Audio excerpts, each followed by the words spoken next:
방언이라는 주제가 민감하니만큼 한 편의 설교만 들으신다든지 설교의 일부분만 들으신다든지 하면 큰 오해의 소지가 있을 수 있으니 재생 속도를 빠르게 해서라도 전편의 시리즈 설교를 다 들으시기 바랍니다. 건강상의 이유와 여전히 논란이 있는 주제인 방언에 대해 자세하게 다루느라 방언 설교 시리즈 편수와 업로드 기간이 예상보다 훨씬 길어지게 되면서 방언보다 중요하고 시급한 설교 업로드를 비롯하여 올리고스 오프라인 토요 모임 및 올리고스 오프라인 주일 예배에 관한 광고가 계속 지연되고 있습니다.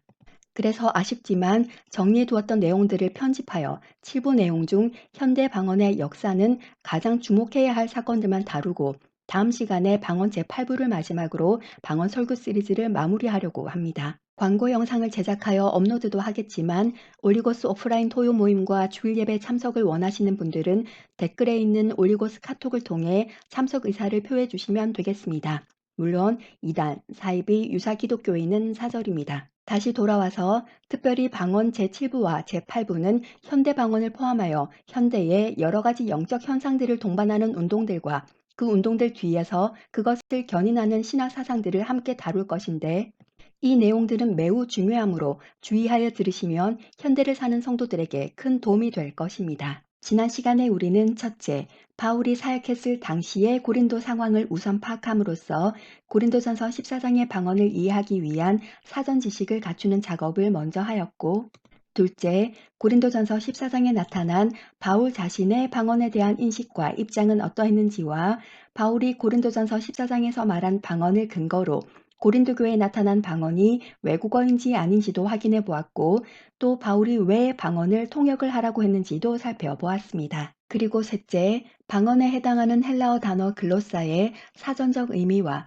글로사에 대한 우리나라 말 성경들의 여러 번역들과 글로사의 번역들에서 야기된 4가지의 의문점들을 제기해 보았고 디알렉토스에 대해서도 알아보았습니다.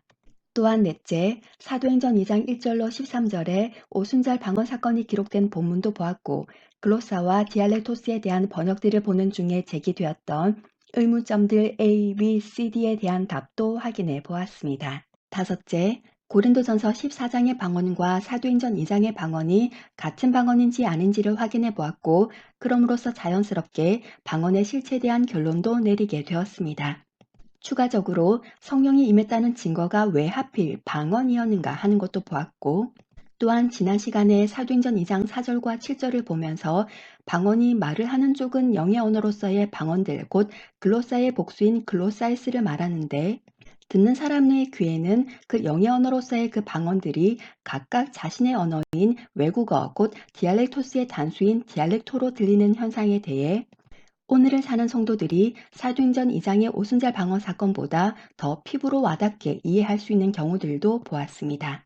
여섯째, 방언 제5부에서 영상의 길이상 편집되었던 복음 증거와 방언의 관점에서 본 방언이 외국어가 아님을 알게 하는 성경 속 본문들 및 성교 현장 속 언어들도 보았습니다. 오늘은 일곱째, 성경에 기록되어 있지 않은 방언, 곧 현대 방언에 대해서 보도록 할 텐데 우선 현대 방언의 역사를 살펴보고 이어서 방언 제3부에서 영의 언어로서의 방언은 어떤 영적 존재가 도움을 줄 때만 구사가 가능한 언어라고 했으므로 방언 제4부에서 문제를 제기했었던 그럼 사탄도 영적 존재이니 사탄도 인간에게 영의 언어로서의 방언을 하게 할 수 있는가에 대해서도 짚어보겠습니다. 하나님께 속한 영의 언어만 있는 것인지 아니면 사탄에게 속한 영의 언어도 있는 것인지 살펴보십시다. 추가적으로 개신교 외의 타 종교들에서도 방언을 하는지도 알아보겠습니다. 방언 제1부부터 제6부에 걸쳐 우리는 방언이 알아들을 수 있는 외국어인지 아니면 알아들을 수 없는 영의 언어인지를 중심으로 자세히 살펴보았습니다. 그리고 방언은 알아들을 수 없는 영의 언어임을 알게 되었습니다. 이제 이 마지막 세대를 사는 우리는 그 영의 언어로서의 방언이 성령으로 말미암은 것인지 아니면 성령이 아닌 다른 어떤 것으로 말미암은 것인지에 초점을 맞추어 살펴보아야겠습니다. 우선 오늘 살펴볼 현대 방언이라는 단어만 보아도 알 수 있듯이 현대 방언은 말 그대로 성경에 기록이 되어 있는 방언과 구별되는 다른 방언입니다. 다른 방언할 때 이 다른은 고린도후서 11장 4절과 갈라디아서 1장 7절로 9절에 나오는 다른 예수, 다른 영, 다른 복음 할 때 그 다른과 같은 의미입니다. 또한 성경에 방언의 시작은 성령으로부터라고 명시되어 있기 때문에 현대 방언이 성경에 기록이 되어 있는 방언과 구별된다, 다르다고 했을 때 그 기준은 그 방언의 출처, 그 방언의 근거가 성령인가 아닌가로서 매우 분명합니다. 그러하니 누군가가 하라고 해서 누군가가 가르쳐서 사람들이 하니까 따라서 하는 방언은 성령으로부터 오지 않은 방언 내지는 방언 자체가 아닐 수 있습니다. 이처럼 성경에 기록이 되어 있는 방언의 출처가 성령이니 현대 방언은 그 출처가 성령이 아닌 것이지요. 그런 이유로 현대 방언을 마귀 방언이라고 부르기도 합니다. 예전 설교에서도 말씀드렸다시피 모든 인간은 하나님께 속하거나 아니면 사탄에게 속합니다. 하나님께도 안 속하고 사탄에게도 안 속하는 비무장지대 DMZ와 같은 곳에 속해 있는 사람은 없습니다. 그러므로 성경에 기록이 되어 있는 방언의 출처는 성령이 분명하니 성경에 기록이 되어 있지 않은 현대 방언의 출처는 사탄인 것도 분명합니다. 게다가 사탄은 결코 멍청하지 않고 오히려 인간들이 언제든지 속아 넘어갈 거짓말을 하는 거짓의 아비이자 자신을 광명의 천사로 가장하는 매우 영특한 존재입니다. 그래서 하나님께 속한 사람들마저 빼앗아 사탄 자신에게 속하게 하기 위해 사탄은 언제든지 얼마든지 성령이 주신 성경에서 말하는 방언보다 더 매력적이고 더 열정적이고 더 가슴이 뻥 뚫리는 방언을 하게 할 수 있을 뿐만 아니라 그것보다 더 깊은 황홀의 경제까지 이르게 만들 수 있습니다. 그리하여서 믿는 사람들조차 도저히 그 방언이 사탄으로부터 온 것임을 알지 못하게 오히려 그 반대로 성령의 충만하심과 역사하심으로부터 온 것으로 완전히 착각하게 만들 수 있습니다. 다시 말해 사탄은 하나님, 예수님, 성령님도 다 믿고 방언 기도도 열정적으로 긴 시간 동안 하지만 실제로는 하나님께 속한 양자의 영을 받은 것이 아니라 사탄에게 속한 종의 영을 받은 상태로 예배도, 봉사도, 사역도 매우 열심히 하는 기독교인으로 만들 수 있다는 말입니다. 거기에다가 병이 낫는다든지 하는 눈에 보이는 기적까지 간간히 일으켜주면 아주 금상첨화지요. 그런 일련의 일들에 성도들이 속아 넘어가게 하는 것이 사탄의 일입니다. 그래서 성도들은 항상 분별력이 필요한 것입니다. 한편 현대 방언이 알아들을 수 없는 마귀 방언이라고 해서 마귀 방언과 반대되는 성경에 기록되어 있는 방언이 알아들을 수 있는 외국어인 것은 아닙니다. 즉, 방언 제1부에서 제6부에서 본 바와 같이 현대 방언과 성경에 기록되어 있는 방언은 둘 다 알아듣지 못하는 영의 언어의 발어 형태를 띱니다. 그러하니 믿는다 하면서도 방언이 성령께로부터서인지 사탄으로부터서인지 분별을 못할 때가 많은 것입니다. 일곱째 다시 이렇게 그 출처가 성령이 아닌 성경에 기록되어 있지 않은 현대 방언은 그럼 언제부터 생겨나서 확산되어 왔는지 현대 방언의 태동과 역사를 보도록 하십시다. 참고로 성경에 기록이 되어 있는 방언 그 이후, 즉 에베소에서 바울이 요한의 세례를 받은 12명의 제자들에게 안수함에 그들에게 성령이 임하여 그들이 방언을 한 사건인 사도행전 19장 1절로 7절의 기록과 고린도 교회 성도들의 방언 사건인 고린도전서 14장의 기록 그 이후에 기록된 최초의 방언 사례 중 하나인 2세기의 이단 몬타누스가 창시한 몬타니즘의 신도들의 방언부터 18세기의 앤리 중심으로 한 퀘이커 신도들의 방언까지의 역사를 쭉 정리한 1번부터 6번 내용은 시간상 편집하였습니다. 편집된 기간인 1번 2세기부터 6번 18세기 동안 나타났던 방언을 포함한 영적 체험을 강조하는 은사주의적 성향을 가진 그룹이나 교단이나 교회는 대부분 특정 상황과 목적과 이슈 하에 생겨나서 예수의 가르침과 사도들의 전한 복음보다 방언과 영적 체험을 강조하는 경향을 보이다가 상황과 세상이 바뀜에 따라 쇠퇴하는 모습을 보였고 처음에는 말씀 중심으로 시작했다 할지라도 자신들이 처한 상황이나 이슈가 강하게 부각되면서 방언을 포함한 영적 체험을 강조하는 방향으로 나아갔다가 쇠퇴하는 패턴을 동일하게 보입니다. 그리고 그들은 새로운 성령의 대변자, 새로운 예언자, 계속 새롭게 받는 계시 등 새로운 신, 뉴, 네오 같은 단어들을 종종 붙여 사용하곤 했는데 진리를 말하면서 새로운 신, 뉴, 네오 이런 단어들이 붙으면 성경이 말하는 원래 의미와는 다르구나, 비진리구나 생각하시면 됩니다. 성경이 말하는 개념 외에 새로운 진리, 새로운 복음 같은 개념은 없습니다. 새로운이 붙었다는 말은 성령이 말하는 기존 진리에 인간들이 뭔가를 더하거나 빼거나 변개를 했다는 뜻이고 그 인간들의 배후에는 두말할 것도 없이 사탄이 있습니다. 성령의 감동으로 기록되어 우리에게 주신 66권의 완성된 성경 말씀 외에 인간들에게 하나님의 뜻이나 앞으로의 일들을 알게 하는 새로운 선지자나 새 사도나 성령의 대변자라고 하는 사람들은 모두 거짓말하는 자들입니다. 거짓을 말하는 자들의 배후에는 두말할 것도 없이 거짓의 아비 사탄이 있습니다. 뭔가 새롭다, 뭔가 신선하다, 뭔가 확 끌린다, 뭔가 선풍적이다 하는 것들은 진리가 아닐 가능성이 매우 높다고 판단하시면 되겠습니다. 이제부터 볼 7번부터 11번 내용은 현대방언의 태동과 성장과 확장에 직접적인 요인이 된 사건들이니 눈여겨보시기 바랍니다. 참고로 이 역사적인 사건들이 오늘날까지도 실제로 그 영향력을 행사하고 있음이 사실임을 밝히기 위해 다른 사람을 예로 들 수는 없고 저의 개인적 경험을 가끔 예로 들겠습니다. 7번 19세기 초 스코틀랜드 장로교 목사였던 에드워드 어빙은 1822년 런던 킬리도니언 채플에서 설교자가 되었고 주로 예수의 재림과 종말론에 대해 설교합니다. 1827년 어빙의 설교와 사상은 예언자 학파를 형성하기에 이르는데 특히 방언과 예언을 강조했고 이를 통해 1830년대에 크게 성장하게 됩니다. 1830년 아담과 하와의 타락 후 예수님 또한 타락한 인간 본성을 취하셨지만 성령의 능력으로 죄 없는 삶을 사셨다는 이른바 그리스도의 인성에는 인간과 동일한 죄가 있다고 주장하므로 런던 노예에서 출교당합니다. 1830년 어빙이 런던 노예에서 출교를 당한 후 런던의 칼레도니아 채플에서 어빙의 추종자들 중 일부에게 방언 현상이 나타나기 시작했고 1831년경에는 방언 외에도 예언, 치유 같은 은사주의 현상들이 어빙의 추종자들 가운데 점점 더 일반화되었고 어빙과 그의 추종자들은 이런 은사주의 현상들을 성령의 임재의 표시이자 다가올 예수의 재림의 증거로 여겼습니다. 이러한 19세기의 1830년대 초 어빙의 추종자들이 말한 방언은 현대 시대의 최초의 방언임과 동시에 현대 오순절 운동과 은사주의 운동의 시작을 알리는 주요한 신호탄이자 오늘날의 오순절 운동과 은사주의 운동의 시초로 여겨집니다. 1833년 어빙은 스코틀랜드 교회로부터 목사직을 박탈당합니다. 어빙은 교회 내에서 사도직의 회복을 주장하였는데 그리스도의 재림을 준비하려면 사도직의 회복이 필요하다고 믿었습니다. 그는 성도들이 환란을 겪기 전에 예수께서 오셔서 성도들을 휴거시킬 것을 믿는 전천연설의 지지자였는데 이는 제수잇 즉 예수의 신부이자 전천연설을 주장했던 엠마누엘 라쿤자의 영향을 크게 받은 것입니다.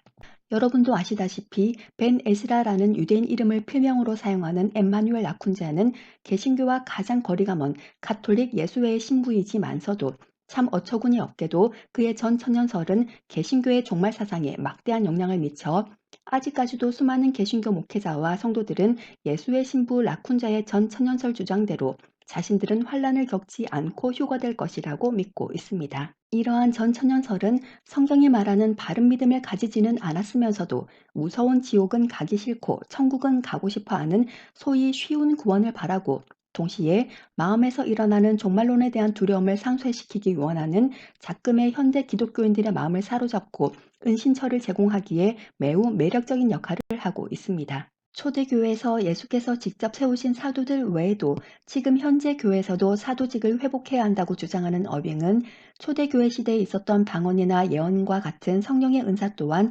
지금까지 지속되고 있다고 주장하였습니다. 여기서 참으로 착각하지 말아야 할 점, 조심해야 할 점이 있습니다. 초대교회 시대에 있었던 방언이나 예언과 같은 성령의 은사 또한 지금까지 지속되고 있다고 주장하였습니다. 라는 말을 들으면 그래, 초대교회에 임하셨던 성령의 역사는 지금까지도 그리고 세상 끝날까지도 계속되는 것이지. 그러니 어빙이 한 이 말은 성경적이지 않나? 뭐가 잘못됐다는 거지? 라고 생각할 성도들이 많겠지만 그렇게 생각하시면 큰 오해입니다. 앞에서도 말씀드린 바와 같이 어떤 사람이 초대교회에서 성령이 역사하셨던 것을 지금도 인정한다 할지라도 그 사람이 무엇을 믿는가로 그와 그의 믿음을 분별해야 한다는 사실을 잊으시면 안 됩니다. 어빙은 그리스도 인성에 죄가 있다고 믿었던 사람이었고 예수의 신부 엠마누엘 라쿤자의 신학을 따르며 믿었던 사람입니다. 그런데도 어빙파의 방언과 예언이 성경적이라고 생각하십니까? 아니죠. 어빙의 추종자들이 하루 종일 1년 365일 방언을 한다고 한들 그들이 하는 방언이 진정 성령으로부터 온 방언이겠습니까? 아니죠. 방언은 성경에 있으니 방언을 하는 것은 성경적이다. 이렇게 단순하게 생각해서는 안 됩니다. 방언을 하는 그 사람이 무엇을 믿고 따르는가에 따라 방언이 전혀 성경적이지 않을 수 있습니다. 마찬가지입니다. 어떤 유명한 신학자, 목사, 선교사, 전도사, 선교단체 대표, 자칭 전도자가 예수의 이름으로 병을 고치고 귀신을 쫓아내고 방언과 예언을 한다고 해서 그 사람들의 믿음이 성경에서 말하는 그 하나님의 그 아들의 그 믿음을 가진 것으로 생각하여 그 사람들이 하는 은사적인 행위나 말에 동의하고 위로받고 힘을 얻고 아멘, 아멘 하면 안 되는 것입니다. 그렇게 하는 것은 매우 순진하고 무지한 것입니다. 더 쉬운 예를 들자면 제가 만약에 방언도 하고 하나님의 음성도 듣고 사역도 열심히 하고 사람들로부터 인정도 받는데 제가 자주 접하고 읽고 듣는 서적들, 설교들, 방송들이 신복음주의, 신사도운동 계열이고 제가 그것에 동의를 하고 있다면 여러분은 저를 믿으시면 안 된다 그 말입니다. 무슨 말인지 이해하셨으리라 생각합니다. 우리는 지금 분별력을 요하는 마지막 세대에 살고 있음을 잊으시면 안 됩니다. 다시 돌아와서 어빙이 주장한 내용들은 어빙주의 또는 어빙이즘이라는 기독교 운동의 시초가 되었고 1834년 어빙이 살아있을 때부터 이미 추진되고 있었던 카톨릭 사도교회가 어빙 사망 이후 그의 추종자들에 의해 설립됩니다. 이 교회는 예배와 신앙생활에 있어 방언, 예언, 계시와 은사들을 강조했습니다. 이런 은사주의는 카톨릭 사도교회에서 중요한 요소였습니다. 전 천연설을 비롯하여 장로교 목사였던 어빙과 어빙파만 보더라도 알 수 있다시피 지금 이 세대에 기독교 가운데 깊이 침투해 있는 신학과 사상과 운동들 중에는 성경과 전혀 거리가 먼 카톨릭에서 온 것들이 많습니다. 어빙은 교회의 사도직 회복을 비롯하여 방언, 예언, 계시와 같은 영적 은사의 지속성, 재림의 임박성, 그리스도 인성의 본질 등을 중심으로 초대교회를 복원하고자 했는데 여기서 또 한 번 참으로 착각하거나 속지 말아야 할 점이 있습니다. 여러분 혹시 초대교회 복원이라는 말이 성경적인 말로 들리시는지요? 사실 누가 초대교회로 돌아가자라고 말하면 그 말은 일반적으로 성경적으로 들립니다. 그러나 그 말을 초기 기독교 시대나 종교개혁 시대에 했다면 성경적일 수 있겠으나 작금의 현대 시대는 그 말이 매우 정교하게 변개된 함정일 수가 있습니다. 왜냐하면 초대교회 복원이라는 말과 초대교회 같은 교회, 초대교회 성도 같은 성도, 초대교회 직분자 같은 직분자가 되어야 한다는 말은 전혀 다른 의미일 수 있기 때문입니다. 혼란하고 혼탁한 신학과 성경 해석이 판치는 이 마지막 세대에서 누가 초대교회로 돌아가자라고 외치면 그 사람이 하는 말이 정말로 12사도들이 예수께서 말씀하신 그 복음을 전하며 교회를 세우던 그런 교회로 돌아가자고 말하는 것인지 아니면 에드워드 어빙이 말한 초대교회 복원을 의미하는지를 분별해야 합니다. 그렇지 않으면 이 마지막 세대의 초대교회로 돌아가자고 외친다고 해서 저 목사님, 저 선교사님, 저 선교단체 대표님, 저 전도사님은 참으로 이 세대에 꼭 필요한 분이라며 그 사람들이 성경이 말하는 진리를 외치는 줄로 알고는 믿고 따르고 그 사람들이 하는 말에 위로받고 힘을 얻으며 그렇게 엉뚱한 길로 가게 되는 것입니다. 어빙의 주장과 신학적 논란에도 불구하고 어빙파는 20세기 오순절 운동과 은사주의 운동에 큰 영향을 미치게 됩니다. 이런 어빙의 주장과 신학의 뿌리를 둔 20세기 오순절 운동과 은사주의 운동이 개신교를 잠식을 해 있는 작금의 상태는 정말 통탄할 일이 아닐 수 없습니다. 어빙과 그의 추종자들은 이미 정경화된 66권의 성경이 있음에도 불구하고 방언만큼 말씀을 강조하지는 않았습니다. 방언은 그들에게 중요한 영적 경험이었고 카톨릭 사도교회에서는 방언을 즉석에서 통역하는 방식이 교회에서 중요한 역할을 했습니다. 계속해서 1901년 초대교회처럼 12명의 사도들을 임명하여 전 천년설에 입각한 그리스도의 재림을 가르치고 방언과 예언과 치유를 행하다가 마지막 사도가 죽은 후 일부 지역에서 교회가 지속되다가 교단적 형태의 카톨릭 사도교회는 결국 소멸하게 됩니다. 교회 안에서 누가 죽는다고 소멸하는 것은 그들이 주장하는 바가 진리가 아님을 스스로 증명하는 것입니다. 그러나 에드워드 어빙과 카톨릭 사도교회 운동은 19세기 내내 방언, 예언, 계시 등의 은사주의를 지속시켜 현대 오순절 운동과 은사주의 운동에 중요한 기초를 제공하게 됩니다. 8번 다음 사건으로 넘어가겠습니다. 계속해서 같은 해인 20세기의 시작인 1901년 1월 1일 아그네스 오즈맨이라는 여학생이 찰스 파인 목사에게 자신이 성령 세례를 받을 수 있게 기도해 달라고 요청합니다. 파임이 손을 얹고 기도하자 오즈맨은 알아들을 수 없는 언어로 말하기 시작합니다. 감리교 목사 찰스 파임은 1900년 10월에 베델 성경학교를 설립하고 소수의 학생들을 모아 성령 세례에 관해 연구를 시작했는데 1900년 12월 31일 새로운 성령의 부어주심을 구하는 철야 기도가 그 다음 날까지 이어지면서 1901년 1월 1일에 이와 같은 사건이 일어난 것입니다. 찰스 파임이 이끄는 미국 캔사스주 토피카의 성경학교에서 일어난 이 사건은 파임과 그의 학생들이 연구해 오던 방언은 성령 세례를 받았다는 성경적 증거인가에 대한 확증이 되었고 다음 며칠 동안 파임 자신을 포함한 다른 학생들도 방언을 경험합니다. 시간상 편집했던 1번에서 6번에서와 같이 초기 교회 시대 이후 교회사에서 방언은 산발적으로 나타났고 널리 행해지지 않았는데 이 토피카에서의 방언은 기독교 내에서 광범위하게 방언을 경험하는 최초의 현대적 부흥 사건이 됩니다. 또한 토피카의 방언은 성령을 받으면 회심과 물 세례와는 구별이 되는 성령 세례가 동반된다는 전혀 성경적이지 않은 오순절파의 주요 교리로 발전합니다. 세계적인 운동으로서의 오순절주의의 탄생은 바로 다음에 볼 1906년 아주사 거리 부흥 운동과 함께 이루어졌지만 파임의 성경학교에서 일어난 이 사건은 오순절주의의 신학적, 경험적 토대를 마련합니다. 파임은 성령 세례와 방언을 전하는 핵심 인물이 되었고 이 토피카 방언 사건은 현대 오순절주의가 발생하는 불꽃을 일으키게 되었습니다. 바로 이어서 볼 아주사거리 부흥 운동을 이끌었던 윌리엄 시모어가 바로 찰스 파임 목사의 제자 중 한 명입니다. 윌리엄 시모어가 아주사거리 부흥 운동을 이끈 데에는 이러한 배경과 분위기가 있었기 때문이었고 파임과 더불어 윌리엄 시모어와 같은 그의 학생들은 오순절 신앙을 전파하는 핵심 인물들이 됩니다.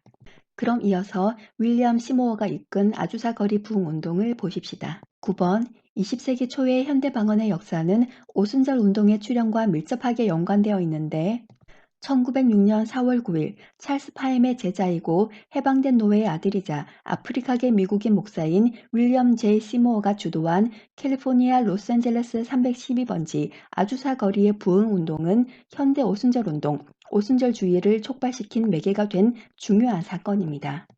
아주사 거리의 부흥 운동은 오순절파가 현재 우리나라를 포함하여 전 세계로 퍼져나가는 시발점이 되었고 방언을 전 세계적으로 확산시키는 데 중요한 역할을 합니다. 아주사 거리 부흥 운동은 이례적으로 강렬한 방언과 예언, 치유가 있었고 이제까지의 미국의 부흥 운동은 모두 백인 중심이었으나 아주사 거리 부흥 운동은 흑인 목사가 주도를 하게 되면서 당시에 만연하던 인종 차별을 넘어 여러 인종들이 참여합니다. 윌리엄 시모어와 참석자들은 방언으로 말하기 시작했고 시모어가 기도를 하며 팔과 손가락이 절단된 노동자의 손가락들이 정상적으로 자라나오기도 하고 휠체어와 침대에 누운 사람들에게 고침을 받았다고 말할 때 그들이 모두 일어나기도 하고 사람들이 은혜를 받아 고꾸라지고 너무 많은 사람들이 몰려와서 집의 축대가 무너지고 거리에 쓰러진 사람들로 길이 마비되자 경찰이 출동하여 집에서 모임을 중단하고 정상적인 건물로 장소를 옮기라고 명합니다. 이런 일들이 아주사 거리에서 1906년부터 1909년까지 약 3년 반 동안에는 매주마다 무려 7, 8회씩 일어납니다. 성령은 방언도 하게 하실 수 있고 사람들이 생각지도 못한 기적이 일어나게 하실 수 있습니다. 성령이 하시는 일은 인간의 한계를 초월함을 믿습니다.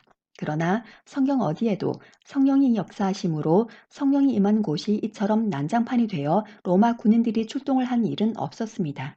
방언을 포함한 어떤 현상들이나 인물이나 운동이 성령으로부터 말미암은 것인지 아닌지를 분별하는 또 하나의 방법은 앞서 어빙파에서 말한 바와 같이 그들이 무엇을 믿는가, 더 나아가 어떤 종류의 서적을 읽고 어떤 목회자의 어떤 설교를 듣는가, 어떤 성격의 집회나 대회나 컨퍼런스에 참여하는가 하는 것과 함께 집단적으로 무질서하거나 신불신자 간에 그 현장과 사람들을 보았을 때에 광란처럼 보이는 것은 성령으로부터 말미암지 않았을 가능성이 높다고 판단하시면 되겠습니다. 일생일대 단 한 번 있는 회심이나 살면서 지은 남에게 말할 수 없는 자신 내면 깊숙이에 숨겨놓은 자범죄들을 회개할 때에 성령께서 죄가 생각나게 하심으로 눈물 콧물 흘리며 꺽꺽거리거나 가슴을 치며 흐느낄 수는 있으나 그 모습은 불신자가 보아도 무슨 고통스러운 일이 있는가 보다 싶지 무질서나 광란을 동반한 모습으로 보이지 않습니다.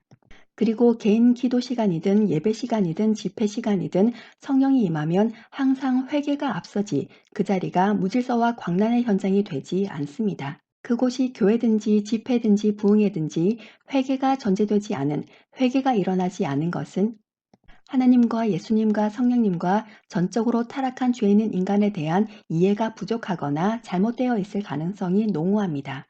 여러분들 중에도 기도를 할 때 회개가 먼저 나오지 않는다면 성령의 역사와는 상관없는 인간적인 바람과 원함을 말하고 있는 것이라 보셔도 무방합니다. 그럼 질서 있게 미친 것 같지 않게 하는 방언 기도는 괜찮은가에 대한 의문이 생길 수 있는데 이것은 방언 제8부에서 언급하도록 하겠습니다. 다시 돌아와서 미국 전역과 전 세계 사람들이 아주사의 부흥운동 소식을 듣고 모여들었고 그들 또한 방언, 예언, 치유 등의 은사주의 현상들을 경험하고 돌아가 자기가 있는 곳에 오순절 운동을 전파하게 되고 일반 언론과 종교 언론에도 대서특필되면서 오순절 운동은 사람들에게 급속도로 퍼져나가게 됩니다. 그리고 이윽고 오순절 교단이 형성되기에 이릅니다. 아주사 거리 부흥 운동은 하나님의 교회, 하나님의 성회, 세계 오순절 총회를 포함한 여러 오순절 교단과 교회 형성에 직접적인 영향을 미쳤고 이 외에도 전 세계로 퍼져나간 이 운동과 오순절 계통의 선교사들로 인해 각 나라의 자체적인 오순절 교단들과 그룹들이 생겨났습니다. 남미, 아프리카, 아시아에서 방언, 치유, 계시, 예언과 같은 은사주의적 요소에 그 지역의 문화적 요소가 결합되면서 오순절 계통의 기독교가 크게 성장하게 되었고 그들에게 방언을 말하는 것은 어디든 공통적인 현상이 되었습니다. 오순절파 신학의 핵심은 찰스 파임의 토피카 방언 사건에서도 말한 바와 같이 성령 세례는 회심 후에 일어나는 두 번째 축복으로서 회심과는 구별되고 예수를 믿은 사람이 방언을 말하는 것이 바로 성령 세례의 증거라는 것인데 그러나 이 주장이 맞으려면 예수를 믿는 모든 사람들은 다 방언을 해야 맞다는 결론에 이릅니다. 그래서 오순절파 교인들은 방언은 성령 세례를 구하는 모든 성도들에게 주어지는 은사라고 믿고 성령 세례를 받은 증거인 방언을 말하는 것은 모든 성도들에게 가능하다고 믿습니다. 그러므로 방언받기를 구하라고 권하고 방언받기를 기대하라고 말합니다. 만약 방언을 하지 못하는 사람들은 방언을 아직 경험하지 못한 것일 뿐이지 방언을 할 수 있게 될 거라고 믿습니다. 그러하니 아주사 거리 부흥 운동의 영향을 받은 오순절파 교인들은 기를 쓰고 방언을 하기 위해 고린도전서 14장에 기록된 방언 지침과는 전혀 다르게 방언은 미쳤다 소리 듣지 않게 품위 있게 하라. 그럼으로써 불신자들에게 복음 전하는 것이 막히지 않도록 하라는 말씀과는 전혀 상관없는 모습으로 방언 제1부에서 언급한 것처럼 마치 바알의 선지자 450인들처럼 소리를 지르고 구르기도 하면서 방언을 하기에 여념이 없는 모습을 보이는 수많은 기독교인들을 양상시켰습니다. 성령은 거룩하신 하나님의 의 앞에 자신의 죄를 회개하고 죄사함을 받으면 성령을 선물로 받는 것이지 누가 구하라고 하고 권하고 해서 받는 것이 아닙니다.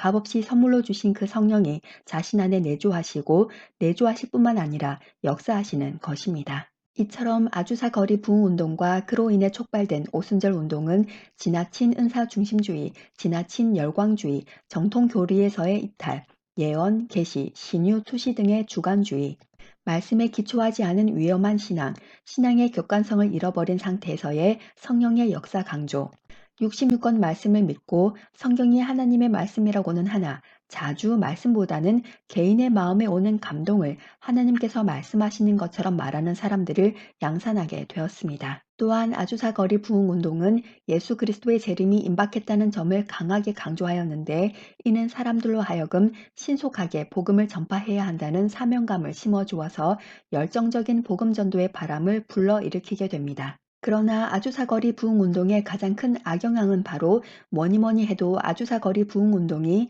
신사도운동의 뿌리가 되었다는 사실입니다. 예수께서 말씀하신 바대로 주의 이름으로 귀신을 쫓아내고 병자도 고치고 성령께서 말하게 하셔서 방언도 하고 예언도 하는 것은 얼마든지 가능합니다. 그러나 예수님은 또한 그들의 열매로 그들을 알리라고 하신 바 아주사거리 부흥운동의 열매는 교회 밖이 아니라 믿는다고 하는 사람들이 있는 교회 내에서 진리의 희석, 진리로부터의 이탈, 더 나아가 결국 믿는 자들이 여전히 기독교 테두리 안에 있으면서도 자신도 인지하지 못하는 사이에 배교의 길을 걷게 하고 있다는 사실입니다. 예수께서 말씀하신 대로 예수 승천 이후에 이 땅에 임하신 성령께서 예수께서 하신 일과 동일한 일들과 너희들은 나보다 더 큰 일을 할 것이라고 하신 대로 더 큰 일들을 사람들이 행하도록 하시는 것이야 무슨 문제가 되겠습니까? 죽은 자도 일으키고 못 고칠 병도 고치고 더럽고 악한 영들도 쫓아내고 방언도 하고 예언도 하는 것은 성경에 기록되어 있는 것이니 이런 일이 일어나도 반박할 수 없습니다. 그러나 성령의 역사, 그 중에서도 방언, 치유, 예언, 계시 이런 현상들이 결국 성도들을 진리로부터 멀어지게 하여 배도에 이르는 썩은 열매들을 양산하고 있다면 그것은 분명히 분석하고 파악하고 돌이켜야 할 중대한 문제가 되는 것입니다. 처음 아주사거리 부흥운동이 일어났을 때에는 믿는다 하는 사람들도 그 현장과 분위기에 압도되어 어리둥절할 수 있으나 전에 없던 현상이 성령이라는 이름으로 휘몰아치면 거기에 휩쓸릴 것이 아니라 반드시 저런 현상이 정말 성경적인 것인가에 대해 의구심을 갖고 성경으로 돌아가 성령이 임할 때에 성경에도 그와 같은 현상이 기록되어 있는지 살펴야 합니다. 혹시나 그 당시에는 분별하기가 어려웠다 할지라도 그러나 한참의 세월이 흘러 마지막 때가 가까운 지금 아주사 거리 부흥운동을 뿌리로 하고 있는 신사도 운동의 결과물들이 너무도 분명하게 성령의 열매가 아니라 도리어 교회와 사람들을 배교로 이끄는 끔찍한 결과를 낳고 있는데도 분별하지 못하고 있다면 이는 매우 심각한 일이 아닐 수 없습니다. 신사도 운동에서 반드시 언급해야 할 신학교가 있습니다. 신복음주의 운동이 한창 추진력을 얻고 있던 시기인 1947년 미국 캘리포니아주 파사다나에 설립된 풀러 신학교가 그곳입니다. 풀러 신학교는 고든 코넬 신학교의 초대 총장인 아켄가 박사가 만든 신복음주의를 적극 수용하여 오늘날에 이르고 있는데 신복음주의 운동을 확산시키기 위한 기구로는 전국 복음주의 협회를, 인물로는 빌리 그레암 목사를, 미디어로는 크리스티애니티 투데이라는 기독교 잡지를 핵심 통로로 보았습니다. 1942년 설립된 전국 복음주의 협회는 교단과 교파를 넘어 기독교인들을 통합하고 더 넓은 미국 사회에 신복음주의 영향을 확산하는 기구이고 20세기 가장 유명한 전도자가 된 빌리 그레암 목사는 수많은 군중들을 끌어모아 신복음주의 메시지를 전 세계로 전파하여 대중화하는 핵심 인물이 됩니다. 또한 빌리 그레암은 청년 대학생들에게 가장 영향력 있는 선교단체인 CCC의 강력한 지지자와 협력자로서 CCC 설립자 빌 브라이트와 함께 20세기 신복음주의 운동을 이끌게 됩니다. 크리스티애니티 투데이는 신복음주의자들을 위해 의도된 기독교 잡지로 1956년 빌리 그레암 목사를 주축으로 창간되어 신복음주의 관점에서 신학적, 문학적, 정치적 토론을 제공하는 학술적이지만 접근이 쉬운 잡지가 됩니다. 이 세 통로는 신복음주의를 장려하고 미국 개신교 및 교단과 교파와 국경을 넘어 신복음주의를 전 세계로 확대하는 데 중요한 역할을 하여 그 영향이 오늘에 이르고 있습니다. 2018년 2월 21일 빌리 그레암 목사가 사망했을 때가 생각납니다. 저와 종종 만나는 미국인 선교사들은 20세기의 가장 위대한 부흥사이자 전도자가 하나님 품에 안겼다며 그를 높이고 애도하는 글을 SNS에 올렸습니다. 저는 SNS에 댓글을 달지 않는 편인데 그 글에 대해서는 처음으로 짧게 댓글을 달았습니다. 20세기 희대의 거짓 선지자 드디어 눈을 감다.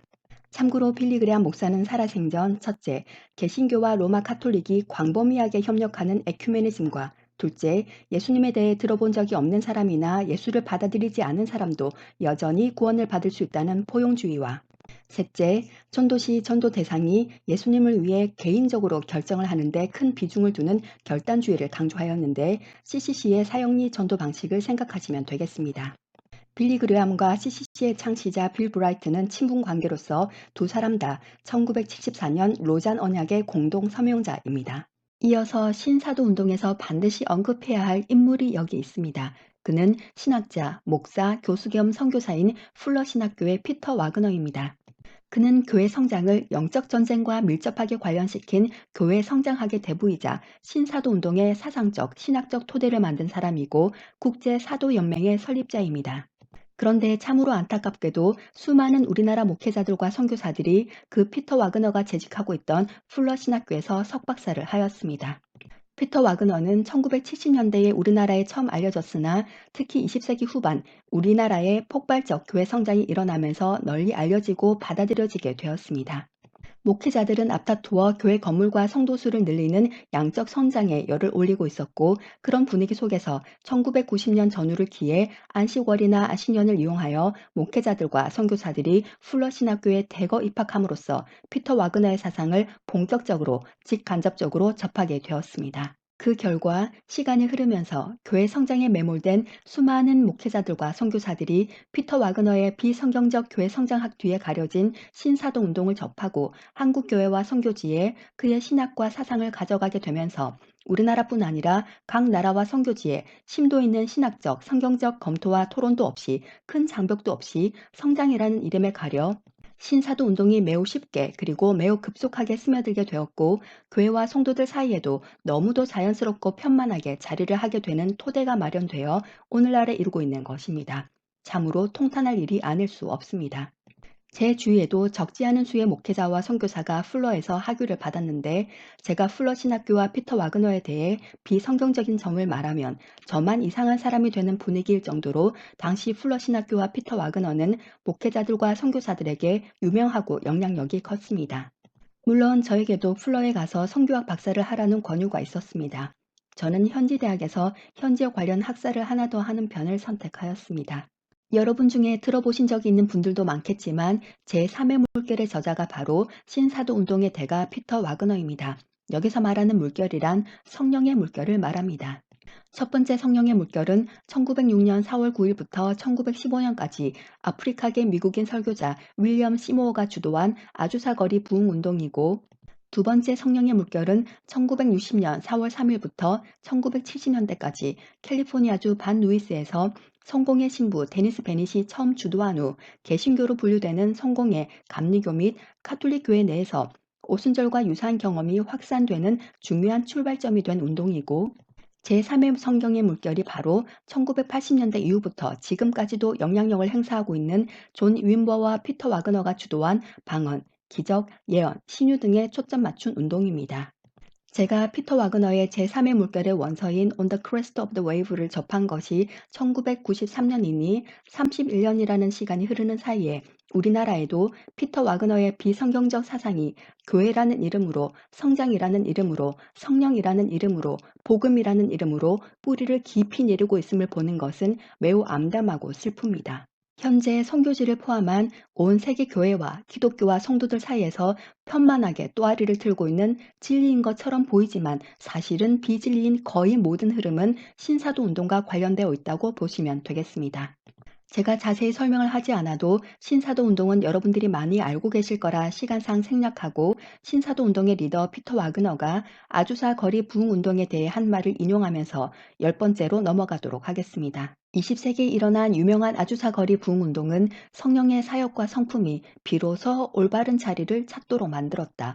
미국 신사도 개혁 운동의 기원을 추적하면 독립은사주의 교회들 그리고 그 이전의 정통적인 오순절 운동 그리고 그 이전에 아주사 거리 부흥 운동으로 거슬러 올라간다. 피터 와그너.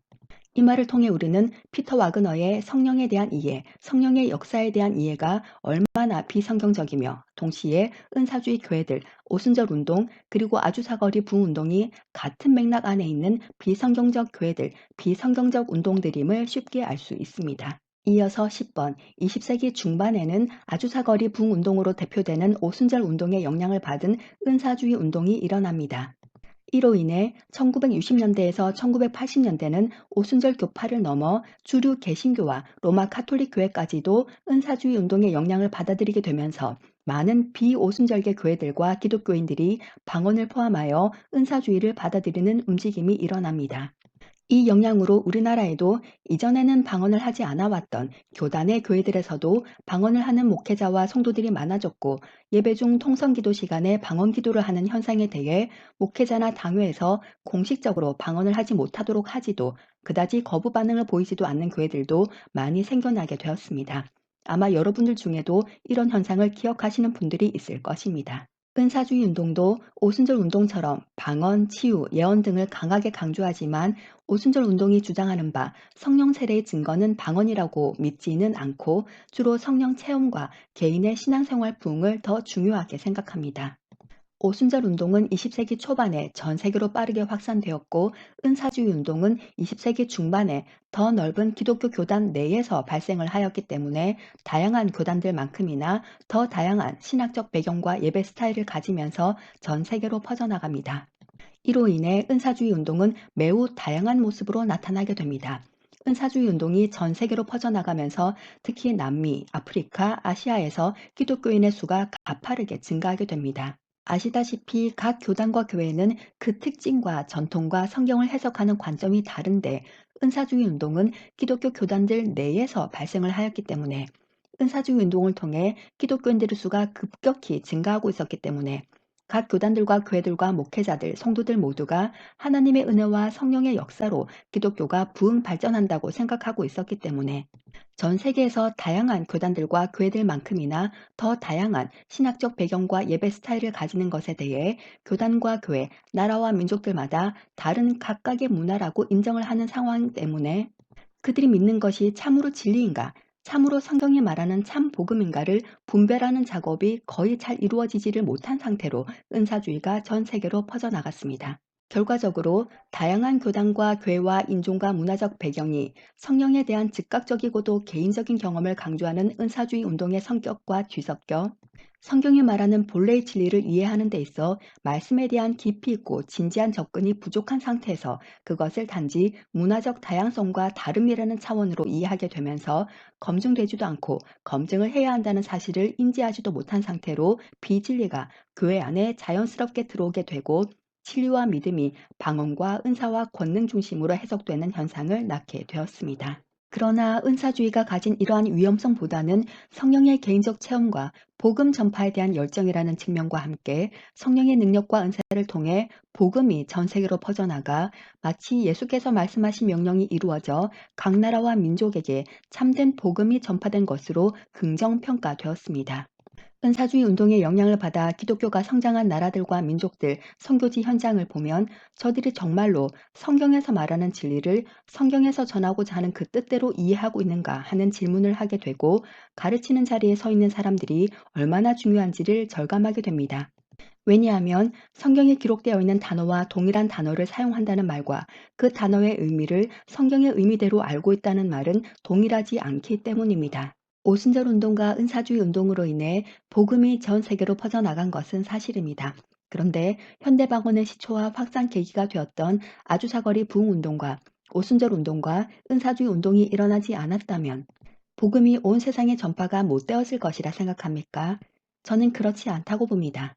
오히려 그 반대로 복음 전파의 속도가 약간 더딜 수는 있겠지만 지금 전 세계 교회, 목회자들, 선교사들, 선교단체 대표들, 성도들 거의 대부분에 스며들어 영향력을 행사하고 기독교를 장악하고 있는 신사도 운동도 일어나지 않았을 것이고 물론 마지막을 향해 가는 시대의 흐름상 일어나기는 일어났겠지만서도 좀 더 늦게 일어나고 일어났어도 그것이 교회와 성도들을 지금처럼 이렇게 빠르고 강력하게 장악하지 못하도록 막아내는 힘이 더 있었을 것이고 동시에 더 순전한 복음이 전파되었을 것이라 생각합니다. 참고로 1970, 80년대 당시 우리나라에서도 기독교가 한창 양적으로 부흥하고 있던 시기인데다가 경제적으로도 급속한 현대화 시기를 보내고 있었고 도시화도 가속되고 있었습니다. 은사주의는 그런 급변하는 사회 속에서 영적으로, 심리적으로 위로가 필요한 사람들의 내적 필요와도 잘 맞아떨어졌습니다. 이런 1970, 80년대인 20세기의 중후반부터는 사회의 급속한 변화와 발전, 목회자들의 교회 성장주의, 목회자들과 성도들도 세상 흐름에 발을 맞추게 되면서 기존의 정통적인 예배 형식보다는 즉각적으로 성령의 임재를 체험할 수 있는 방언과 병고침과 같은 신유 은사에 많은 성도들이 더 매력을 느껴 교회에서는 방언이, 기도원에서는 신유의 은사로 병고침이 넘쳐나게 됩니다. 아주사 거리 부흥 운동과 그로 인해 촉발된 오순절 운동과 그리고 은사주의 운동의 영향으로 교파, 교단을 초월하여 전 세계로 퍼져나간 방언, 치유, 예언, 계시 등은 다음과 같은 심각한 문제들을 일으켜 작금에 이르고 있습니다. 첫째, 말씀에 기반한 신앙생활의 균형이 깨어지고 신비주의로 치우침. 자신의 혀와 몸과 마음에 무언가 즉각적이고도 실제적으로 느껴지는 체험을 하게 되면서 일부 기독교인들은 성경이 정경화된 하나님의 말씀이라고 믿는다고는 하지만 실제로는 순간순간마다 말씀은 후순위로 밀리게 되고 방언, 신유, 예언 등 신비적인 체험을 지나치게 추구하는 비성경적인 신앙 행태가 발생했습니다. 이는 자신의 신앙의 근거가 말씀에서 체험 쪽으로 기울었다, 흔들렸다는 말이 됩니다. 둘째, 영적 엘리트주의와 믿음에 대한 잘못된 인식이 싹틈. 겉으로 말은 하지 않을지라도 성령의 은사를 경험한 사람들이 고린도 교회 성도들처럼 자신을 영적으로 우월하다고 생각하는 경향이 생겼습니다. 방언 같은 특정 은사를 받지 못한 성도들은 마치 영적으로 아직 덜 성숙하거나 신앙이 부족한 사람으로 보이는 시각이 생겨나고, 또한 방언을 하지 못하는 자신에 대해 스스로 믿음이 부족한 사람으로 여겨 방언이 믿음의 척도가 되는 현상이 발생했습니다.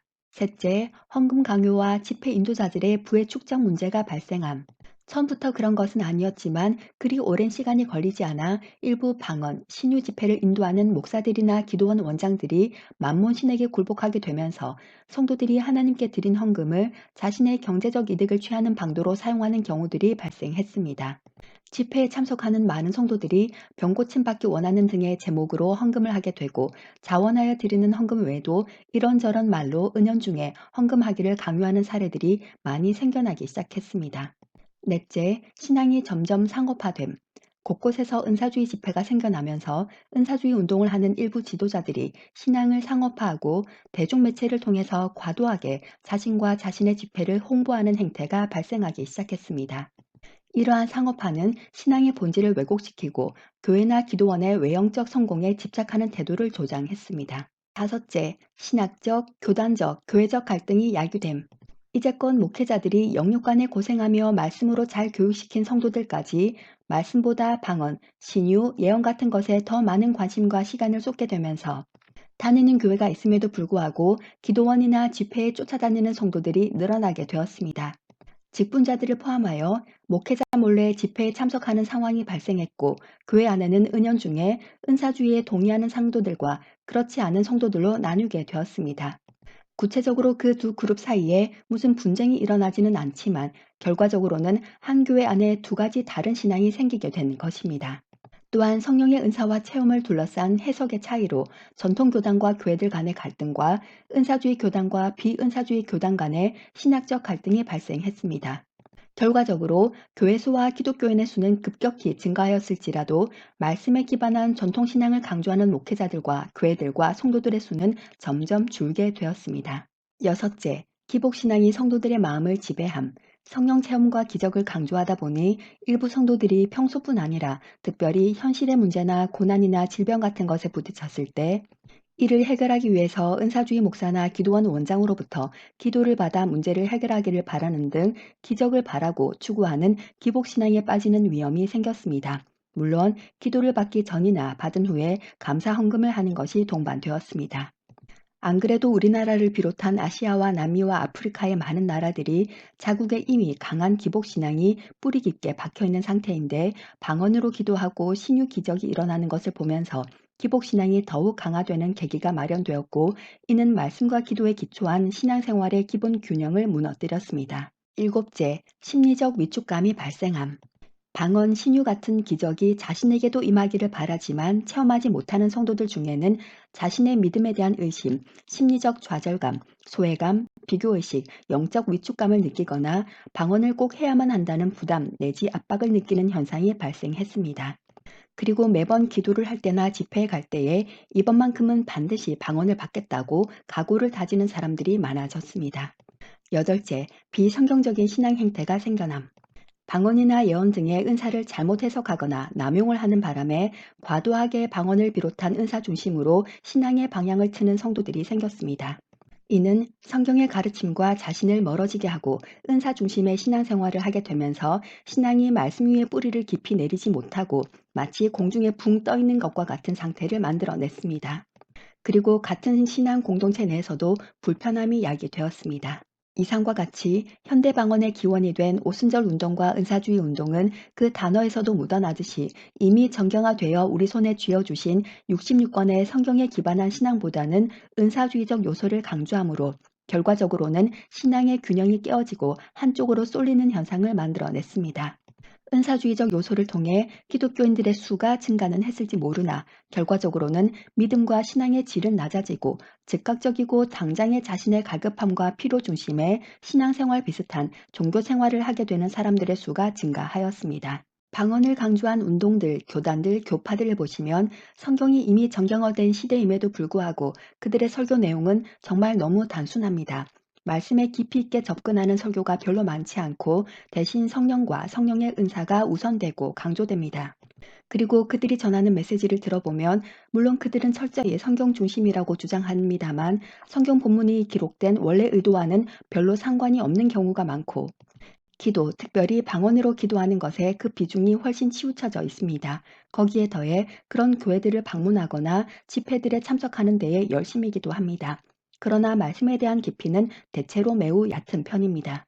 아주사거리 부흥운동을 이끈 윌리엄 시모어의 설교 내용과 수준과 성경의 이해 정도도 오순절 운동과 은사주의 운동을 이끈 리더들의 설교 내용과 수준과 성경의 이해 정도도 매우 단순하고 얕다는 사실은 이미 잘 알려져 있습니다.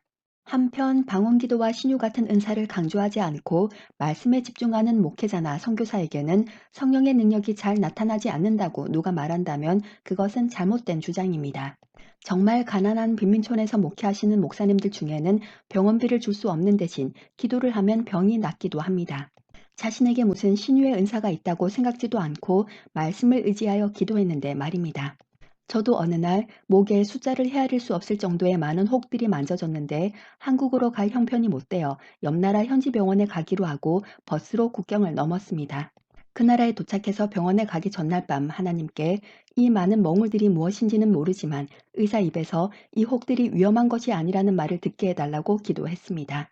물론 방언 기도가 아니라 저의 디알렉토스인 한국어로 기도하였습니다. 너무 겁이 나서 감히 목을 다시 만져볼 생각도 못하고 병원에 갔습니다. 검사를 마친 후 의사가 저에게 목에 아무것도 없는데 병원에 왜 왔냐고 물었습니다.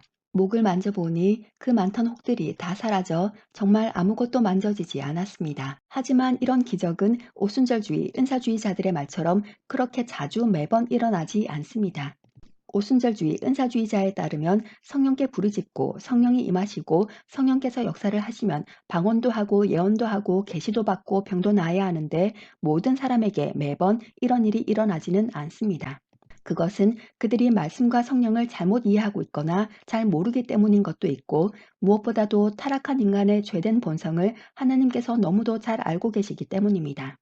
성령은 언제든지 기적을 일으키실 수 있지만 한 사람이 매번 기적을 일으킨다든지 한 사람에게 종종 기적이 일어난다든지 사람들이 기적이 일어나는 것을 계속 보게 되면 인간은 그 기적을 일으키는 사람을 주목하고 처음에는 그렇게 되려고 하지 않았을지라도 어느새 그 사람을 신처럼 따르게 되어 있기 때문입니다. 또한 매번 기적을 일으키는 그 사람은 기적 일으키는 일을 업으로 삼을 것이기 때문입니다. 업으로 삼는다는 말은 돈이 따라온다는 말이고 성령은 그에게 돈을 벌게 해주는 분이 되어 버립니다. 이렇게 기적을 맛본 사람을 포함하여 아직 기적을 경험하지 못한 사람이 말씀과 예배보다는 기적의 마음이 가게 되는 것은 인간의 본성이 그러하기 때문입니다. 계속해서 11번 위에서 살펴본 어빙의 추종자들의 방언, 찰스 파임과 그의 학생들의 토피카에서의 방언, 아주사거리 부흥운동의 방언, 오순절 운동의 방언, 은사주의의 방언, 이 외에도 20세기 후반부터 지금까지도 다양한 운동들과 조직들과 단체들이 성경에 기록되어 있지 않은 현대 방언을 말하며 또한 전파하고 있습니다. 여러분들도 들어보셨을 1977년 10월에 시작되어 1980년대 초부터는 존 윈버가 이끄는 빈야드 운동, 1979년 12월에 시작된 베니인의 대규모 성령사역, 1994년 1월에 시작된 존 아노스의 토론토 블레싱, 1999년 10월에 시작된 마이클 비클의 국제 기도의 집, 아이합, 2000년대 초에 시작되어 피터 와그너에 의해 대중화된 후 지금까지 가장 강력한 영향력을 행사하고 있는 신사도 운동 등이 20세기 후반부터 현재까지 현대 방언을 하는 운동들 및 조직들이고 이들 운동들과 조직들과 결을 같이 하는 수많은 단체들이 활동하고 있습니다. 30년 전인 1994년 7, 8월에 제가 영국 런던에 갔을 때 Drunken in the Holy Spirit 또는 Holy Laughter, 우리말로는 성령의 술 취함 또는 거룩한 웃음이라는 성경에 없고 생전 처음 들어본 새로운 용어가 붙은 영적 현상들을 보았는데 당시 이 운동은 캐나다에서 일어나 미국과 영국으로 급속히 퍼지기 시작하는 초기 단계였고 우리나라에는 아직 들어오지 않은 상태였습니다. 이 운동 역시 신사도 운동과 결을 같이 하는 운동으로서 피터 와그너의 영향을 크게 받은 인물들과 이 운동의 지도자들이 연결되어 있음을 한국에 돌아온 후에 알게 되었습니다. 아직도 기억이 생생한데 저는 단지 이슬람 설교를 준비하던 사람으로서 이슬람 지역을 돌아보고 강력 이슬람 지역에서 추방을 당한 영국인 선교사가 영국으로 돌아와 성경 번역을 마친 쪽복음들을 저와 제가 속한 그룹이 가지고 그 이슬람 지역에 들어가 쪽복음을 그 나라에 전달하는 사역을 하는 것까지만 알고 있었습니다. 그런데 일정 중에 제가 모르는 컨퍼런스도 계획되어 있었는데 거기 모인 약 4, 50명 중 컨퍼런스를 직접 이끄는 영국인 리더들을 제외하고 그 자리에 있는 모든 사람들이 그 영국인들이 기도하고 이끄는 대로 성령의 술 취함 현상으로 인해 바닥에 쓰러져 다 드러 누웠고 누워서 방언을 하기도 하고 막 울기도 하고 깔깔거리며 웃기도 하였는데 유일하게 저 혼자만 바닥에 쓰러지지도 방언을 하지도 울지도 웃지도 않았습니다. 그래서 영국인 리더들이 저에게 와서 또 성령을 언급하면서 제가 넘어지도록 머리 쪽을 향하여서 자신들의 손을 뻗쳤고 제가 넘어질 것을 대비해 뒤에서 잡아주려고 대기하는 사람들도 있었지만 저는 여전히 쓰러지지 않았습니다. 세 번째, 다시 그들이 제게 와서 성령이 임하는 성령의 술 취함을 명하였지만 여전히 제가 바닥에 쓰러지지 않자 그들은 매우 당황하였습니다. 다들 누워있는 사람들 가운데 저 혼자만 우두커니 서 있었는데 영적으로 매우 외롭다는 생각이 들었습니다. 그리고 얼마 후 자리에서 일어난 사람들은 저마다 자신에게 성령이 임했고 이러이러한 느낌을 받았다는 간증들을 하였고 일부는 입신을 하였다고도 하였습니다. 그리고 제가 선교사가 된 후 한국을 잠시 방문했을 때 한국은 이미 제가 영국에서 보았던 바로 그 바닥에 드러눕고 자빠지고 넘어지고 구르고 울고 웃고 방언하고 입신하는 등의 성령 집회가 우리나라 전국에 넘쳐나고 있더군요. 큰 한숨이 나왔습니다. 예수님과 고린도전서 14장을 기록한 바울이 보았더라면 대노했을 것입니다. 꼭 바닥에 쓰러지는 형태는 아니어도 찬양 집회에서도 그의 결코 뒤지지 않는 열광적인 행태들이 넘쳐나고 있었습니다. Drunken in the Holy Spirit, 성령의 술 취함, 거룩한 웃음이라는 성경에도 없는 이 새로운 단어만 보아도 이 운동이 성경적이지 않을 것임을 대번에 눈치챌 수 있어야 합니다. 성경적이지 않다는 말은 곧 성령의 역사가 아니라는 말입니다. 성경에는 술 취하지 말라고 분명히 기록되어 있지 않습니까? 오히려 술 취하지 말라 이는 방탕한 것이니 오직 성령의 충만을 받으라고 기록되어 있습니다. 이 구절을 통해 우리는 성령의 충만함이 술 취함의 모양을 취할 수 없음을 알 수 있습니다. 그런데 무슨 성령이 사람들에게 술 취한 모습이 되게 한단 말입니까? 술에 취하면 땅바닥에 드러 눕기도 하고 이리저리 비틀거리기도 하고 실실거리며 맥락 없는 웃음을 웃기도 하고 무슨 말인지 알아듣지도 못하는 말을 중얼대기도 하고 아예 깊이 잠들어 버리기도 하지 않습니까?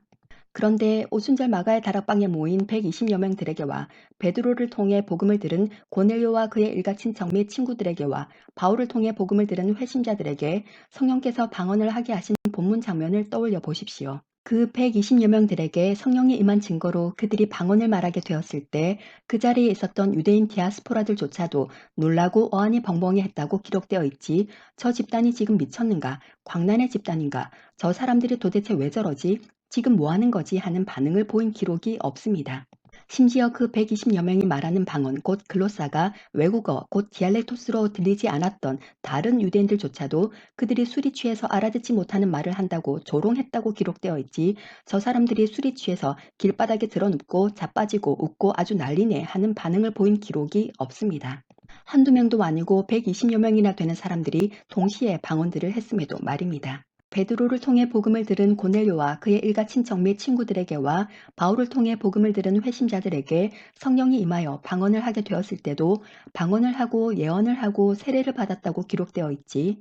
그들이 무슨 마치 술에 취한 것처럼 바닥에 드러눕고 구르고 몸을 흔들고 입신을 하고 저 사람들 왜 저래 미친 거 아니야 하는 반응이 나올 만큼의 이상한 모습으로 주위 사람들을 놀래켰다는 기록이 없습니다.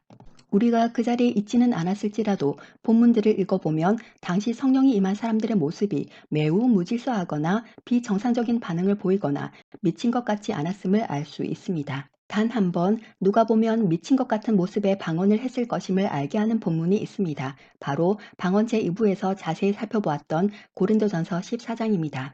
바울은 초신자나 불신자가 볼 때에 미친 것 같이 방언을 해대는 고린도 교회 성도들을 향해 고린도전서 14장 40절에서 방언에 대한 결론을 다음과 같이 내렸습니다.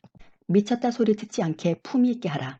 바울이 방언을 말함에 있어 안 믿는 사람들, 믿음이 약한 초신자들이 들었을 때 미쳤다 소리를 듣지 않게 품위 있게 하라고 한 것은 복음을 전함에 있어 매우 중요한 의미를 지니는데 이미 믿은 사람들이 방언을 하고 있는 교회 안에 믿음이 약한 초신자들, 아직 안 믿는 불신자들이 있으면 복음의 문이 막힐 수 있기 때문이 아니었습니까? 여러분, 이 운동이 한국에 들어오기 전이자 캐나다에서 이 운동이 일어난 지 단지 6개월밖에 지나지 않은 때에 제가 영국에서 직접 본 이 현상이 무슨 운동인지 눈치채셨는지요? 그게 바로 캐나다 토론토 블레싱입니다. 이 토론토 블레싱, 토론토 축복은 앞에서도 언급하였던 제1의 성령의 물결이라 불리는 아주사거리 부흥운동과 제2의 성령의 물결이라 불리는 성공의 신부 데니스 베닛이 주도한 성령운동과 제3의 성령의 물결이라 불리는 존 윈버와 피터 와그너가 이끈 성령운동과 매우 현저하게 그 결과 맥을 같이 하는 운동입니다. 토론토 블레싱은 그보다 먼저 일어난 빈야드 운동과 결을 같이 하다가 피터 와그너와 함께 제3의 물결을 이끈 존 윈버의 빈야드 교회에서 토론토 블레싱과의 단절을 선언하면서 빈야드 운동으로부터 축출되었습니다.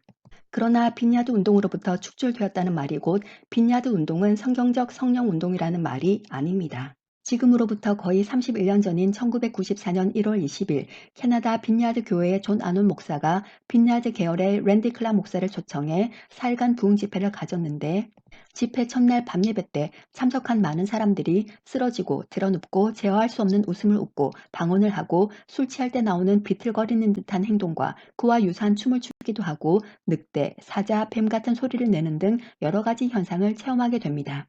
사람들은 육체적, 감정적, 영적 치유를 경험하게 되었다고 고백하며 그것을 성령의 역사라고 믿었습니다. 참고로 요즘도 기독교인들이 행하는 웃음 치료의 뒤에 어떤 사상이 있는지 눈치채셨을 것입니다. 이 집회에서 일어난 신기한 영적 현상들을 보기 위해 수천 명의 사람들과 매스컴들이 전 세계에서 캐나다로 몰려들었는데 잉글랜드 매체에서 이 현상을 보고 토론토 블레싱이라 이름 지었습니다. 이상으로 현대방언의 태동과 역사적 주요 사건인 어빙의 추종자들이 한 방언, 찰스 파인 목사의 토피카에서의 방언, 윌리엄 시모어의 아주사 거리 부흥 운동에서의 방언 및 그로 인해 촉발된 오순절 운동에서의 방언, 은사주의 운동에서의 방언, 존 윈버의 빈야드 운동, 베니 힌의 성령사역, 존 아노스의 토론토 블레싱, 마이클 비클의 국제 기도의 집, 피터 와그너의 신사도 운동 등을 살펴보았습니다. 참고로 현대의 시기 구분은 대체로 제2차 세계대전이 끝난 1945년을 기준으로 하지만 현대 방언을 태동시키고 기초를 만드는 데 큰 영향을 미친 1945년 이전의 사건들도 다루었습니다. 계속해서 7제-2 성경에 기록된 성령께서 말하게 하신 방언은 외국어가 아닌 영의 언어라고 했고 방언 제3부에서 영의 언어로서의 방언은 어떤 영적 존재가 도움을 줄 때만 구사가 가능한 언어라고 했으므로 방언 제4부에서 문제를 제기했었던 그럼 사탄도 영적 존재이니 사탄도 인간에게 영의 언어로서의 방언을 하게 할 수 있는가에 대해서도 짚어보겠습니다. 하나님께 속한 영의 언어만 있는 것인지 아니면 사탄에게 속한 영의 언어도 있는 것인지 살펴보십시다. 추가적으로 개신교 외의 타 종교들에서도 방언을 하는지도 알아보겠습니다. 방언을 말한다고 해서 그 방언이 다 성령으로부터 온 방언이라 믿는다면 그것은 너무 순진하고도 매우 위험한 생각입니다. 방언 제1부에서 사탄은 어떤 존재라고 했습니까? 하나님 앞에 가서도 도발을 하고 예수님한테 가서도 시험을 하는 그런 존재라 하였습니다. 마지막 때의 사탄은 때와 법 또한 변개시키는 존재입니다. 사탄은 하나님의 계획과 법을 변형시키려는 시도를 하여서 종교 질서, 도덕 질서, 사회 질서, 정치 질서 등 모든 질서를 변개시킬 것이고 또 이미 많은 부분을 변개시켜 놓았습니다. 그러할진대 사탄이 설마 방언까지는 손을 뻗치지 못하거나 뻗치지 않을 거라 믿는 것은 순진한 생각입니다. 이 땅에 사탄의 손이 미치지 않는 곳이 없을진데 사탄이 방언만 왜 제외를 시키겠습니까? 방언은 성령으로부터 오므로 성령의 영역이라서 제외시킵니까? 그렇다면 하나님의 말씀은 사탄이 어떻게 변개를 시킵니까? 하나님이 성령님보다 아래 있거나 힘이 조금 더 부족해서 하나님의 말씀은 변개를 시키지만 성령으로부터 오는 방언은 그렇게 하지 못해서 그렇습니까? 사탄이 방언에 손을 대지 않을 거라는 생각은 사탄을 너무 얕잡아 본 것입니다. 그래서 누가 방언을 말하게 되었다고 해서 와, 드디어 성령께서 방언을 말하게 하셨다라며 마냥 좋아하고 축하할 일이 아닙니다. 세상의 마지막을 향해 가고 있는 작금의 시대에는 더욱 그렇습니다. 그리고 심지어 그것은 마귀 방언조차도 아닌 방언 자체가 아닐 수도 있습니다. 그리고 결정적으로 개신교 성도들만 방언을 말하는 것도 아닙니다. 방언이 성령께서 하게 하셔서 말하게 되는 영의 언어라면 타 종교에서는 방언을 말할 수 없어야 하지만 현실은 그렇지 않다는 말입니다. 첫째, 가장 쉬운 예로 방언 제1부에서 본 바와 같이 고대 그리스의 아크로폴리스에 세워진 성전의 사제들도 알아듣지 못하는 영의 언어인 방언을 말했습니다. 그렇다면 그들은 예수를 믿지도 않는데 어떻게 성령이 주셔야 할 수 있는 방언을 말한단 말입니까? 이는 성령이 아닌 사탄도 방언을 말하게 할 수 있음을 보여주는 예가 됩니다. 다시 한번 말씀드리지만 사탄은 인간들이 생각하는 것보다 훨씬 대단한 일들을 만들어내는 존재입니다. 둘째, 이슬람의 한 종파인 수피즘은 영적, 심령적 체험을 강조하는 신비주의 계통입니다. 디크르라고 불리는 수피 의식에는 마치 방언을 잘못 이해한 기독교인들이 방언을 하고 싶어서 할렐루야, 할렐루야, 랄랄라를 반복하는 것처럼 반복적인 찬송이나 기도가 있는데 이는 종종 수피 무슬림들을 황홀경에 빠져 무아지경 상태에 이르게 합니다. 그 상태에서 이해하기 어려운 소리나 단어를 발화합니다. 셋째, 대승불교의 한 분파인 밀교는 일반적인 불교의 가르침 외에도 비밀스럽고 심오한 가르침, 복잡한 의식, 주문, 명상 등을 행합니다. 옴마니 밤메 훔 같은 만트라라고 부르는 주문을 사용하여 깊은 명상 상태에 들어가기도 하는데 이 과정에서 불자들이 알 수 없는 언어 또는 음절을 발화합니다. 선불교에서는 깊은 깨달음을 얻기 위해 철학적이거나 역설적인 질문, 이야기, 진술, 일화 등을 통해 직관적 깨달음을 추구하는 과정에서 종종 언어의 경계를 넘는 발화를 하기도 합니다. 다섯째, 힌두교의 특정 종파에서는 빙의 상태 또는 심령 체험을 하는 동안 종종 알아들을 수 없는 소리를 냅니다. 여섯째, 샤머니즘에서는 영매, 무당, 박수 등의 의식을 행할 때 비정상적인 언어나 소리를 내기도 합니다. 이는 샤먼들이 영적 세계와 연결을 하여 영적 존재와의 교감이나 영적 메시지를 전달하는 방법으로 간주됩니다. 일곱째, 일부 아프리카 전통 종교에서는 의식이나 축제를 하는 동안 영적 존재나 죽은 조상과의 교감을 위해 알아듣지 못하는 소리를 냅니다. 여덟째, 비잔틴 제국의 국교인 동방정교회의 일부 수도사들도 예언적 영감을 받았다고 주장하며 알아듣지 못하는 영의 언어인 방언을 말하였습니다. 제가 올해로 선교사가 된 지 만 24년이 되는데 파송 초창기에 이미 이슬람, 불교와 같은 타 종교에서도 방언을 하고 뒤로 넘어가고 하는 현상이 있음을 들었으니 실제로 타 종교에서도 방언 현상을 비롯한 신비적인 현상이 나타나는 것은 그 전보다 더 오래되었음이 분명합니다. 정리하면 영의 언어인 방언은 죽은 조상과의 교감이 되었든 연계가 되었든 빙의 상태나 심령 체험이 되었든 명상이 되었든 무아지경에 빠진 상태가 되었든지 간에 모두 영적 존재, 영적 세계와 관련이 되어 있고 모두 자국어인 디알렉토스가 아니라 알아듣지 못하는 영의 언어로서의 발화 형태를 띱니다. 그리고 영적 존재라 함은 성경에 기록된 방언을 말하게 하신 성령이 아니기 때문에 사탄 또는 사탄을 아비로 두고 있는 사탄에게 속한 더러운 영들입니다. 이와 같이 오직 성령만이 방언을 말하게 하시는 바, 타 종교에서도 방언을 말한다는 것은 곧 그 사람들에게도 성경에서 말하는 삼위 중 하나인 성령께서 임하셨다는 말이 됩니다. 그러나 이런 일은 있을 수 없으므로 타 종교에서 말하는 영의 언어는 성령으로 말미암은 것이 아님을 분명히 알 수 있습니다. 성령으로 말미암지 않은 것은 곧 악한 영인 사탄으로 말미암은 것입니다. 이로써 방언 제4부에서 문제를 제기했었던 그럼 사탄도 영적 존재이니 사탄도 인간에게 영의 언어로서의 방언을 말하게 할 수 있는가에 대한 답은 당연히 사탄도 영의 언어로서의 방언을 말하게 할 수 있다. 이고 따라서 하나님께 속한 영의 언어도 있지만 그렇지 않고 사탄에게 속한 영의 언어도 있음도 확인되었습니다. 이상으로 오늘은 일곱째, 성경에 기록되어 있지 않은 방언 곧 현대방언에 대해 우선 현대방언의 역사를 살펴보았고 이어서 방언 제3부에서 영의 언어로서의 방언은 어떤 영적 존재가 도움을 줄 때만 구사가 가능한 언어라고 했으므로 방언 제4부에서 문제를 제기했었던 그럼 사탄도 영적 존재이니 사탄도 인간에게 영의 언어로서의 방언을 말하게 할 수 있는가에 대해서도 짚어보았습니다. 하나님께 속한 영의 언어만 있는 것인지 아니면 사탄에게 속한 영의 언어도 있는 것인지 살펴보았습니다. 그리고 추가적으로 개신교 외에 타 종교들에서도 방언을 하는지도 보았습니다. 다음 시간에는 방언 설교 시리즈 마지막 회인 8째, 성경에 기록이 되어 있는 성령으로 말미암은 방언은 작금의 이 시대에도 계속되고 있는 것인지 아니면 이미 종결이 된 것인지에 대한 견해와 마지막 때를 향해 나아가고 있는 작금의 이 세상 흐름은 어떠하며 작금의 이 세상 흐름과 방언은 어떤 관계가 있는지, 작금의 교회에서 방언을 해도 되는지, 만약 방언을 해도 된다면 어떤 조건 하에서 방언을 해야 교회에서의 방언이 성경에 기록된 성령으로 말미암은 방언인지를 보도록 하겠습니다.